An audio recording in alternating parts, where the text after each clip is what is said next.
अमित कोठारी, युरोलिंकमध्ये as a state cabinet मी आहे. तर आज आपल्याकडे एक जबरदस्त रिझल्ट आला आहे चिपळूणमध्ये. तर आपण त्यांना विचारू त्यांना काय रिझल्ट आलाय. सर तुमचं नाव काय? सुरेंद्र माडिक, तुमचा पत्ता?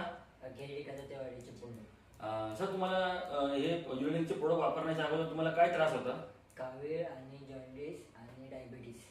किती वर्षापासून हा त्रास होता? 1 महिना. 1 महिना. सर तुम्ही युरोलिंकचे प्रोडक्ट वापरण्याच्या अगोदर किती खर्च केलं होतं? 40 क 50. 40 ते 50 रुपये तुम्ही खर्च केले होते. आणि हे युरोलिंकचे प्रोडक्ट तुम्हाला कोणी सुचवले?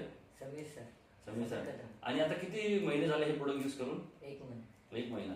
आणि 1 महिन्यामध्ये तुमचा काय प्रॉब्लेम किती होता आणि आता किती वरती आलाय? माझं कावीळ होतं 5.66 आणि डायबिटीस होतं 4.80 होतं. आणि आता किती झालंय? 128. 128. म्हणजे तुमचा पहिले 450 डायबिटीज होता तो आता 128 वरती आलाय. आणि जो तुमचा लिव्हरचा जो प्रॉब्लेम होता तो 6 पॉईंटचा होता तो आता 3 पॉईंट वरती आलेला आहे. बरोबर आहे. तर आज तुम्ही जे हे प्रोडक्ट तुम्ही संतुष्ट आहात का? हो. याच्या तुम्ही किती खर्च केला आतापर्यंत? 8,000. 8,000. तर तुम्ही बाकीला काय सुचवतात की हे प्रोडक्ट तुम्ही काय कसं वाटलं तुम्हाला वापरून? छान वाटलं. थँक्यू.